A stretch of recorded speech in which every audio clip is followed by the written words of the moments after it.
In the dead of night, two wounded Apache sisters stumbled through a rainstorm, begging for shelter at a lone rancher's door.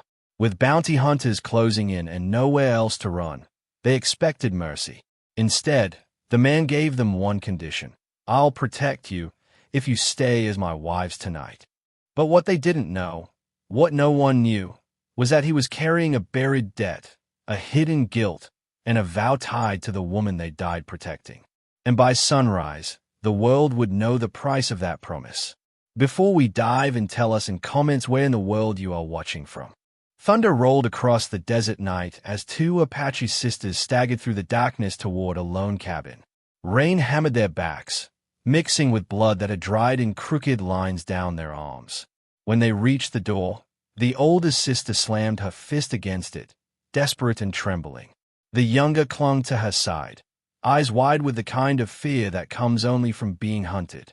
Inside, a rancher rose from his chair, the stormlight flashing across the steel of the rifle he carried. He yanked the door open, ready to drive off whoever dared disturb him at this hour. But the sight of two young women collapsing at his feet froze him in place.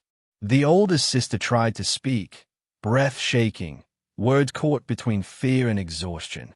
She whispered that bounty hunters were on their trail, men who would kill them before dawn. The rancher didn't lower his rifle, didn't soften his stance, and didn't invite them inside. Instead, he studied them with a cold, unreadable stare, as if weighing their lives against some hidden cost. The sisters begged again, voices cracking, swearing they had nowhere else to run and no one else to trust. Rain blew sideways into the doorway, soaking their clothes, their braids, and the sand stuck to their skin. The rancher's jaw tightened as if he were fighting something inside himself, some old memory he hated. Then, in a voice low enough to be mistaken for cruelty, he murmured the words that stopped their breathing. He told them he would protect them only if they stayed as his wives tonight. The younger cried out in shock, grabbing her sister's arm, horrified by what sounded like a trap. The older sister stepped in front of her, torn between running into the storm and trusting a stranger's mercy. The rancher didn't move, didn't blink, didn't explain, but something flickered behind his eyes, something not born of lust. For one brief moment, the sisters saw it clearly, a warning shaped like regret, and a fear he didn't bother hiding. And that fear wasn't for them. The door creaked open just wide enough to let them slip through. He shut it behind them with a firm shove and bolted it tight. The cabin was dim, lit by a single oil lamp and the orange flicker of fire in the hearth. The women stood dripping, clothes clinging to their skin, wary eyes scanning the small room. The younger one shivered near the door, arms crossed, ready to bolt. The oldest sister stared at him like she was trying to solve a riddle she didn't want the answer to. The rancher set the rifle against the wall and walked past them, neither welcoming nor cruel. "Sit by the fire. Dry off," he said, then knelt and tugged open a floorboard. He retrieved a bundle wrapped in oilcloth, knives, snares, rusted bear traps. His hands moved with memory, not hesitation. "You meant what you said?" the older one asked. "About being your wives." Her voice didn't crack. He looked up at her. "It ain't what it sounded like." He unwrapped a coil of wire and stood. "If they think you're mine, they won't shoot first. Men like that don't risk killing another white man's property." The words hit hard. The younger one recoiled, disgust in her eyes. "We're not property." "I know that," he said quietly. "They don't." Silence stretched until he added, "I need you to act like you belong here. Call me husband. Touch my arm when they talk. Speak soft. Don't flinch." The oldest sister nodded slowly. She understood. Survival sometimes meant dressing a lion skin. He opened the back door and vanished into the rain. Minutes passed before he returned, soaked and muddy, blood on his palm from setting a trap under the porch. As he cleaned the cut, the oldest sister asked, "You've done this before?" He didn't look up. "Once. A long time ago." She pressed. "For another Apache woman." He met her gaze for the first time. "She saved my life. I tried to return it. Cost her more than it cost me." The younger sister's expression softened, just a little. The older one folded her arms and leaned against the wall, eyes never leaving him. She still didn't trust him, But now she wondered what kind of man would use cruelty as camouflage, and why his hands shook just slightly when he cleaned the blood. Not from fear, from memory. The first knock came before the sun rose, slow and deliberate, like it had all the time in the world. The rancher didn't move. He'd been sitting by the fire, boots laced, rifle across his lap, eyes fixed on the door like he'd been waiting for it all night. The sisters froze, breath caught in their throats. Another knock. Then a voice, gravelly, sure of itself. "Heard you took in some strays, Rook." The name made the rancher's fingers tense around the rifle stock. Only a handful of men alive still called him that. He stood slowly, motioned for the sisters to stay quiet, then cracked open the door just enough to see the man outside. Rain still fell in thin slants, silver in the lantern light. The man standing there wore a duster stained with trail dust and blood, his face creased deep from years in the saddle. His name was Boone, a former Army scout turned mercenary, known for gutting prisoners and branding survivors. Behind him stood 4 more men, eyes gleaming in the dark like wolves with rifles. "Can't help you," the rancher said coolly. "Ain't got strays. Just my wives." Boone laughed like it was a joke he'd heard before.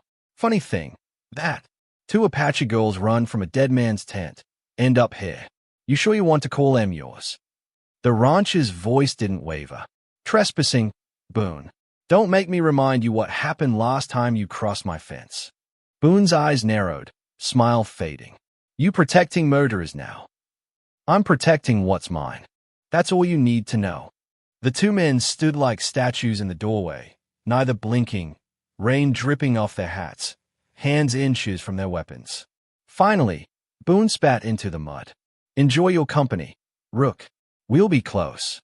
He turned, disappearing into the mist with his men. But the rancher didn't relax. He waited, watched the tree line, then shut the door slow. "They are not gone," he said, voice low. "They are flanking us now." Circling back.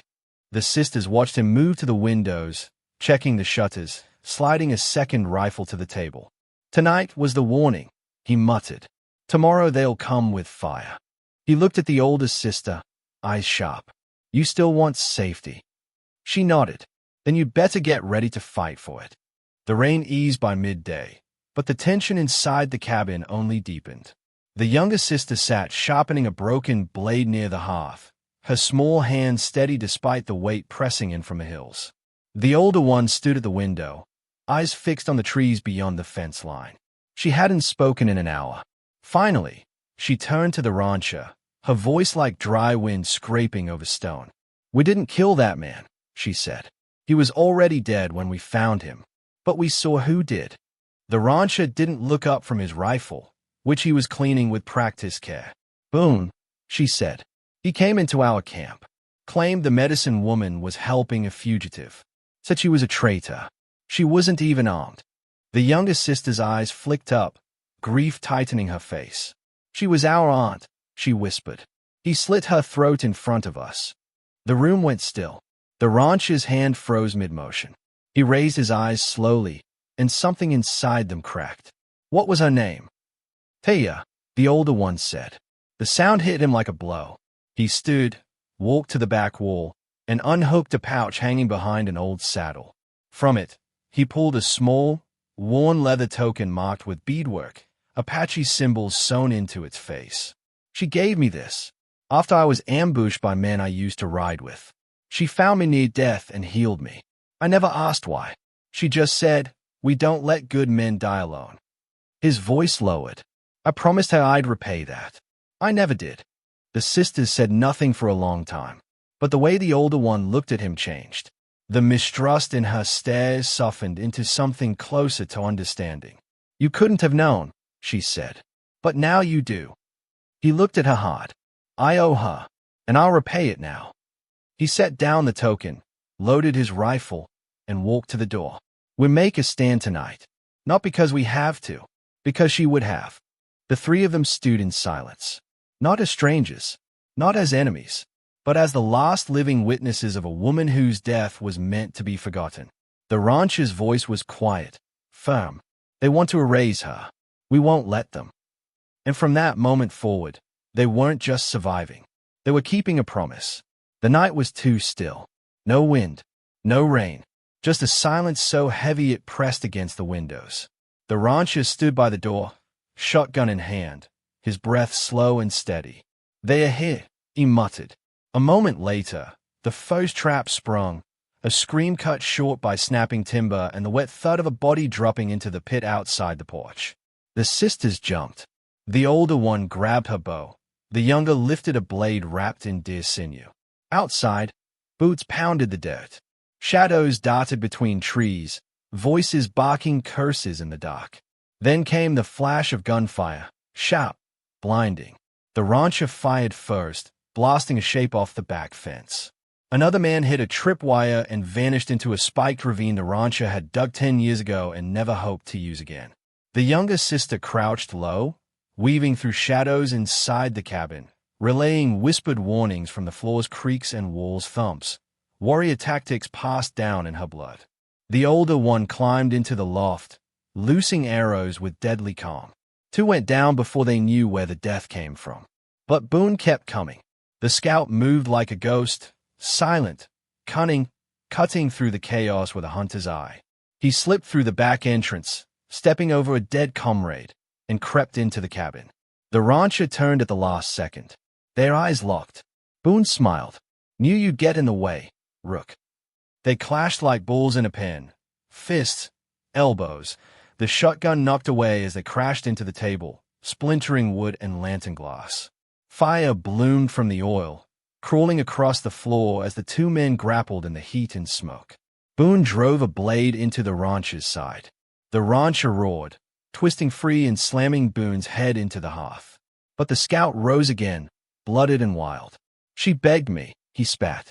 "That witch aunt of theirs. Thought she was untouchable." The rancher's face broke, not in pain, but in fury. "You're the reason she died," he growled. "And I'm the reason you'll never walk again." With a burst of strength, he slammed Boone backward into the burning table, then pulled the iron poker from the fire and drove it through the scout's chest. Boone gasped, coughed, and went still. The flames licked up the walls. The rancher staggered, blood soaking his shirt. The sisters rushed in, dragging him out just as the cabin roof collapsed behind them. They fell to their knees in the dirt, the fire lighting their faces, breathing hard, bleeding, shaking, but alive. All around them, the night held its breath. No more gunshots, no more footsteps, only silence. The kind that comes after a storm or after justice. The rancher slumped against the fence, eyes barely open. "Is it over?" he rasped. The older sister nodded, eyes full of tears. "It's over." But she knew better. What they'd survived would live in them forever. And the war Taya died for had just found new keepers. By sunrise, the storm had passed and the cabin stood in smoldering ruins, its blackened beams jutting into the sky like broken ribs. The rancher leaned against the fence post, wounded but alive, his face lit by morning gold. The 2 sisters stood beside him, wrapped in borrowed coats, their eyes distant but clear. The older one tightened the strap on her satchel. "We'll head east. There's kin near the river," she said softly. The rancher nodded once. No plea, no hold, just respect. The youngest sister hesitated, glanced up at him, then looked away. But before they turned to leave, the rancher cleared his throat. "I know what I said that first night," he murmured, voice thick with regret. It sounded like a price, like something a man says when he's cruel or desperate. But it wasn't. The oldest sister met his eyes. He continued, "I've seen what men like Boone respect. They fear ownership more than they fear right or wrong. I needed them to believe you were mine, so they wouldn't treat you like something no one would defend." Silence passed like wind through ash. Then the oldest sister stepped forward and placed 2 fingers to her lips, then her heart, then to him, a warrior's vow of honor. The younger one touched his arm, light as a feather. "You kept your promise," she whispered. They walked away without looking back, and the rancher, scarred and silent, finally laid down a burden he'd carried for years. Some debts, he realized, are paid through mercy.